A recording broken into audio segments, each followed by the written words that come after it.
Je vous souhaite la bienvenue dans le plus bel art. Et c'est très bien parce que de toute façon, chaque auteur met dans son livre beaucoup de livres. C'est un métier parfois grave, le métier d'écrivain. Parce que le public ne reconnaît pas toujours ce qui est beau. Et comme j'aime bien être provocateur, vous voyez, quand on donne le prix Nobel à Guillermo, ça va marcher. En général, on pense que j'ai une voix assez forte. Et c'est vrai que la culture et la littérature, c'est ce qui nous réunit tous. Américaine comme Rock ne l'ai jamais reçu, par exemple, ce qui montre que le prix littéraire, finalement, n'est pas toujours juste, mais nous avons créé Maison Bazar, qui est d'ailleurs pas très loin de l'ambassade de Turquie, et je vous invite à y aller, c'est un endroit magnifique, et avec Pierre Assouline de l'Académie Goncourt, Angelo Vinaldi de l'Académie française, nous avions un très beau jury et nous avons récompensé un arrondissement où la mairie est ouverte et très fréquentée. Je vais rejoindre les apprentis d'Audrey, qui est une très belle institution. Il y a M. Levard qui va remercier la mairie pour nous accueillir dans ces...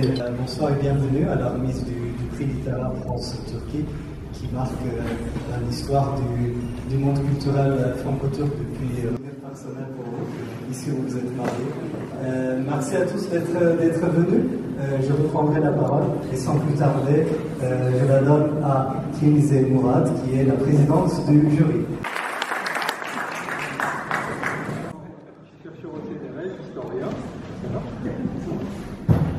Historien, chercheur au CNRS, je crois que la plupart d'entre vous me connaissent, surtout parce que je suis le trésorier de l'association. Mehdi Murcel, écrivain. Tu veux que je dise quelques mots? Non. Bonsoir de même, Gaël. N'allez pas être très long. Gaël est connu surtout pour la fondation de l'association LLE que j'ai dirigée pendant 25 ans. Bonsoir, Marianne Meunier, je suis journaliste à la Croix. J'étais responsable du Moyen-Orient.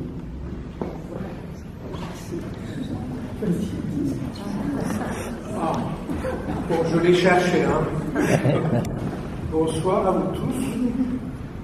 J'ai envie de dire d'abord qu'heureusement que ce prix France-Turquie existe, non pas parce que je suis un ex-lauréat, ni membre du jury actuellement, c'est parce que, à ma connaissance, c'est le seul prix qui est décerné en France à l'auteur d'un ouvrage de fiction ou pas sur la Turquie.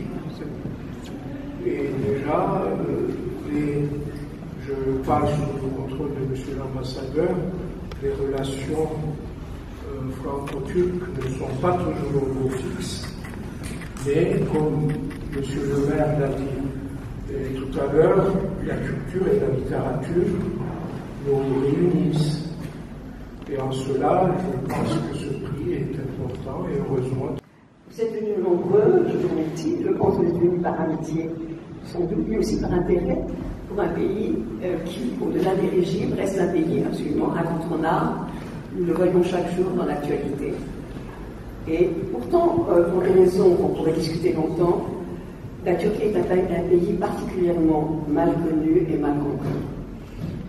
Le but de ce prix, instauré depuis environ 25 ans, comme l'a dit, dans un petit livre, très loin du but touristique, il nous fait découvrir, lettre après lettre, multiples aspects peu connus de ce pays contrasté, qui a formé de très nombreuses et très diverses civilisations. Il nous fait voyager à travers les populations, les coutumes, la littérature, la musique, et aussi dont il parle avec amour. Dans ce livre, il nous fait partager ses coups de cœur pour celle que Cocteau décrivait comme une vieille courtisane aux doigts chargés de bagues. Celle qui fut Byzance, puis Constantinople, enfin Istanbul. Alors maintenant, elle est correspondante de divers médias francophones, dont le Figaro et le Soir de Bruxelles.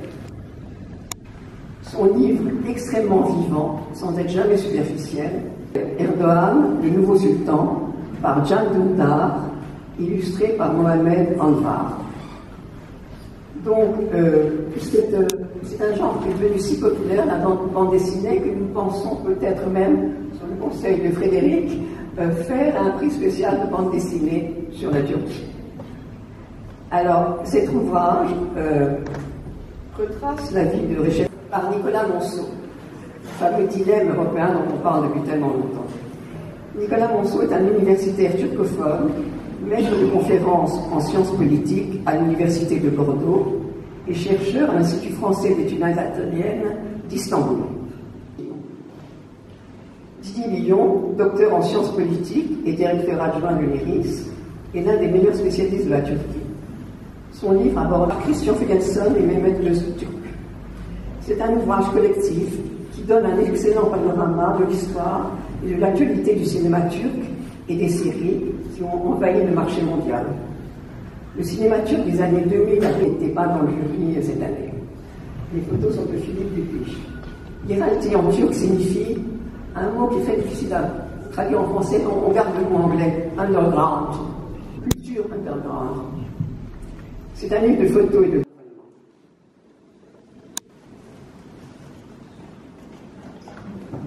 Alors, second livre, de 1869 au néo-ottomanisme de Recep Erdogan,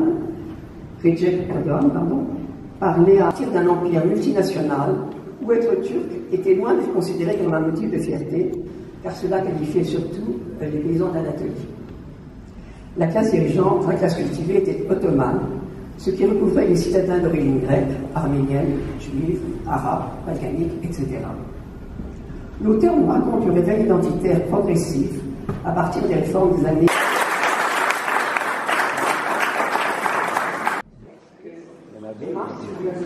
Alors, donc c'est à la présidente du jury, donc voici le nom du gagnant est en septembre.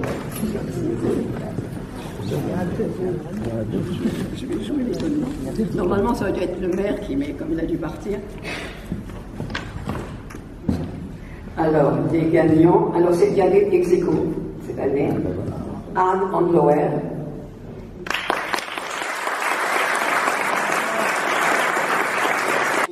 Parce qu'elle est d'Istanbul, elle habite, où elle attend un bébé dans quelques semaines. Vécu sur les rives d'une mer, enfant à la mer du Nord.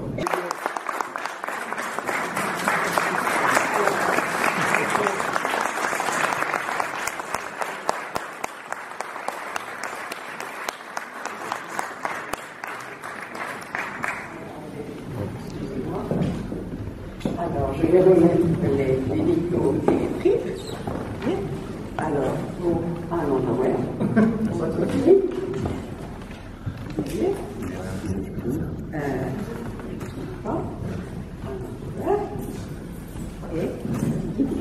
Et maintenant, je vous laisse parler. C'est à vous.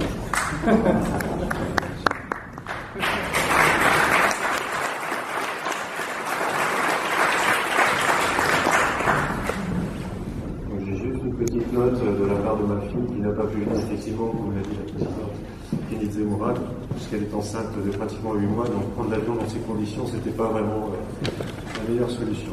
Donc elle me charge de vous lire ce. Chers membres du comité France-Turquie, mesdames, messieurs, chers amis, j'aurais éprouvé beaucoup de joie de me trouver parmi vous ce soir, si les circonstances ne m'en avaient empêché. Voilà ce qui arrive quand on veut tout faire en même temps. Écrire un livre et mettre au monde un enfant. Je remercie les membres du jury du prix littéraire en Turquie qui ont jugé mon premier livre digne de cet honneur, ex aequo avec l'excellent ouvrage de Didier Millon. J'ai à l'esprit l'image de ces deux mers qui sont autant des lieux de contemplation que des lieux de passage incessant et où, dans les deux cas, la rive d'en face est visible à l'œil nu. Je crois que c'est ce qui m'a donné toujours l'envie de voir l'autre côté, mais aussi de regarder les gens et les événements depuis l'autre côté. Vivre en Turquie, comme je le fais depuis bientôt 13 ans à temps plein, après 3 années d'aller-retour, participe certainement de la même démarche. Ce livre, La Turquie d'Erdogan, je l'ai écrit depuis une rive, pour ceux de la rive d'en face, depuis la Turquie pour les lecteurs de France francophones. Pour aider à comprendre ce pays et sa société à cet instant de son histoire, ou du moins pour coucher sur le papier dans ce moment qu'on sait décisif avec les élections de l'an prochain, ce que je crois en avoir compris jusqu'ici. Je vous remercie une fois de plus de l'honneur qu'il m'est fait et j'espère d'autres occasions d'échanger. Merci au jury du prix littéraire France-Turquie, merci à Denise, merci à Marc, le président du comité France-Turquie. Monsieur l'ambassadeur, merci de votre présence. C'est un grand honneur pour moi, incontestablement, surtout au vu de la composition de ce jury, qui est véritablement composé d'hommes et de femmes qui connaissent le sujet, et qui donc ont dû être exigeants dans leur choix, et je les en remercie aussi à ce titre-là. Récompenser un long travail qui a été entamé sur la Turquie, alors je vais vous faire des révélations ce soir, en 1978. La plupart d'entre vous n'étaient pas nés. Mais en fait, je suis arrivé avec mon petit sac à dos la première fois de ma vie à Istanbul et je ne connaissais pas la Turquie du tout, bien évidemment. Moi, à l'époque, je travaillais sur la question palestinienne et sur l'Iran. Et il y a eu un coup de foudre pour moi. Et évidemment, quand je suis revenu à Paris, j'ai eu une préoccupation, c'est de me précipiter dans la librairie, le livre déjà, pour chercher des bouquins sur la Turquie républicaine et la Turquie contemporaine. Or, à l'époque, il n'y avait rien. Il y avait bien sûr beaucoup d'ouvrages sur l'Empire ottoman, nos maîtres, des historiens, des politologues, et sur la Turquie républicaine, il n'y avait rien. Et peut-être a été le déclic pour moi qui m'a poussé à m'intéresser de plus en plus près à ce pays. Au cours des 44 ans que je le fréquente, que je l'ai fréquenté, je pense pouvoir dire que j'y suis retourné au moins une fois par an depuis lors, parfois plusieurs fois par an. Tous ceux et toutes celles qui français fréquentent ce pays depuis longtemps peuvent témoigner des progrès incroyables, incontestables de ce pays. Alors sur ce livre précisément, un mot sur sa genèse.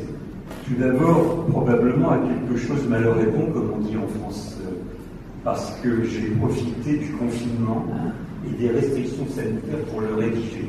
Je m'étais dit, on ne va pas perdre son temps pendant 2 semaines à tourner en rond dans son appartement, donc je me suis mis derrière mon ordinateur et puis j'ai commencé à prendre ces quelques pages. Puis il y avait une autre raison, c'est que vous vous en souvenez probablement, c'est tout récent, mais fin de l'année 2019, année 2020, il y avait quand même de fortes tensions entre la France et la Turquie. Il y avait de fortes turbulences, et comme par hasard, au cours de ces années, fin 2019, cours de l'année 2020, début 2021, il y a toute une série d'articles, de papiers et de livres qui sont sortis et qui, de mon point de vue, avaient un ton inutilement polémique et profondément réducteur. Ce fut la mode pendant quelques mois du Turkey bashing, pour parler en bon français, et j'avoue que ça m'a un peu énervé éventuellement, mais je reste quand même un homme calme, mais j'ai éprouvé une sorte de lassitude de lire ces inepties. Alors je me suis dit, à mon très modeste niveau, essayons de rétablir un peu la situation, essayons surtout de mettre en perspective. Ça me paraît essentiel. Moi je continue à avoir le plaisir d'enseigner sur le Moyen-Orient, pas uniquement sur la Turquie. La première chose que je dis à mes étudiants, qui sont des étudiants de master, c'est déchausser vos lunettes occidentaux pour mieux comprendre les réalités de pays qui sont différents, compliqués certes, bien sûr, mais qui sont parfaitement compréhensibles.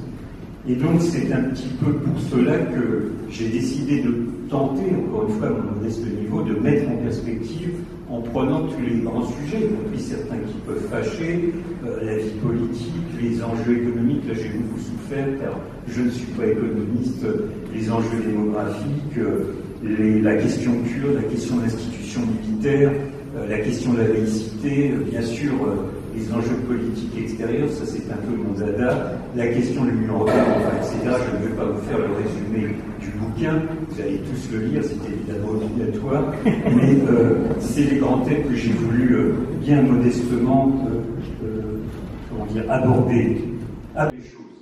Et d'ailleurs, monsieur l'ambassadeur, vous me l'avez déjà fait ce coup-là, ainsi que la plupart de vos prédécesseurs, et j'en ai connu beaucoup, quand vous me présentez à une tierce personne lors d'une réception ou d'une rencontre, vous dites toujours quand Didier Billon, c'est un grand ami de la Turquie, mais c'est un ami exigeant. C'est pour moi un très beau compliment, parce que, évidemment, il ne faut pas cacher les points de critique qui peuvent exister. Et dans le bouquin, je pense qu'à certains endroits, je donne mon point de vue, il est ce qu'il est, mais je l'assume totalement, et ça fait partie du débat d'idées, et ça me paraît très important, si tant est qu'on ne cède pas au schématisme, au raisonnement binaire et aux a priori contre-productifs. Alors, un petit mot aussi sur le titre. La Turquie, un partenaire incontournable. Quand le bouquin est sorti, il y a déjà un tout petit peu plus d'1 an maintenant, j'ai été un peu critiqué sur ce terme d'incontournable. La critique, il faut l'accepter. À partir du moment où on produit un papier, un article, un bouquin, il faut accepter, ça procède du débat d'idées. Il y a eu aussi quelques traits d'ironie à propos de ce titre, et quelques tâches. C'est la Coupe du Monde de football, alors mettons-nous dans l'air du temps. Ça, c'est moins acceptable à mon avis. Mais alors, ce qui est savoureux, en tout cas de mon point de vue, c'est que depuis très précisément le 24 février, date de l'entrée des troupes russes en Ukraine, je vois fleurir partout le mot d'incontournable. Ce qui me fait penser que peut-être sur ce point au moins, j'avais raison de l'utiliser. Bon, pour terminer, parce que qu'Élysée m'a dit soit court, pas trop, j'aimerais quand même dire un mot sur 2023, parce que moi j'ai l'habitude de toujours me projeter, enfin tenter de me projeter vers l'avenir, et chacun sait que 2023 c'est une date très importante pour la Turquie, au moins pour deux raisons, sûrement beaucoup plus.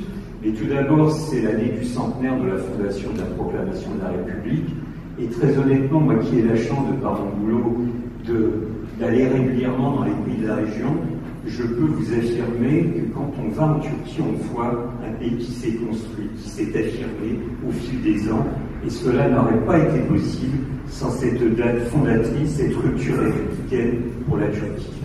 Et puis la deuxième raison de l'importance de 2023, tout le monde le sait, c'est que ce sont des échéances électorales, présidentielles et législatives, et je pense que toutes celles et tous ceux qui travaillent sur la Turquie, alors que ce soit la communauté des chercheurs, je vois un certain nombre de chercheurs ici, je les remercie de leur présence, mais aussi pour des associations comme le Comité France-Turquie, on va avoir du travail, parce que je pense qu'il y a ce rendez-vous important qu'il va falloir aider à le décrypter, à tenter de mieux le faire comprendre, quels sont les enjeux, les échéances, essayer, tant que faire se peut, chacun à son niveau de responsabilité, de fournir des grilles d'analyse. Je crois donc que les maîtres mots de ce bouquin, c'était de comprendre, de décrypter, de fournir des grilles d'analyse. C'est toujours d'actualité, et nous allons avoir du brin à moudre dans les semaines et dans les mois qui viennent. Donc, ce que j'ai tenté de faire avec ce bouquin, moi, je vais continuer à le faire.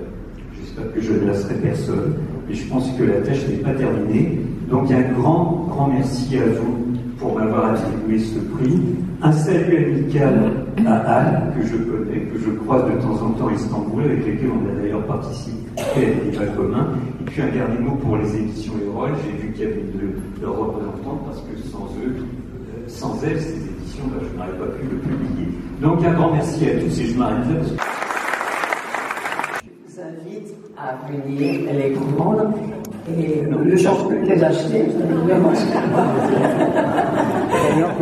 bien évidemment, le champagne les attend, mais n'oubliez pas les livres. Et je crois que notre président a aussi quelque chose à vous dire. Peut-être juste pour remercier, Monsieur le maire, en votre absence, nous avons décerné les prix. Et alors, acheter les deux qui sont là, et comme l'a dit notre ami Didier, c'est obligatoire de lire son livre.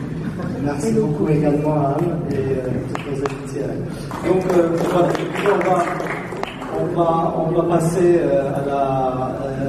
au stand. Tout ceci est organisé, vous êtes offert par le Comité France-Turquie, et là, je me dois de faire 10 secondes de publicité. L'association vit grâce à vos cotisations. Donc, si jamais vous l'avez oublié de la payer, merci de vous approcher de public ou de l'accueil, et nous vous remercions, et on se retrouve au café. Bonne soirée.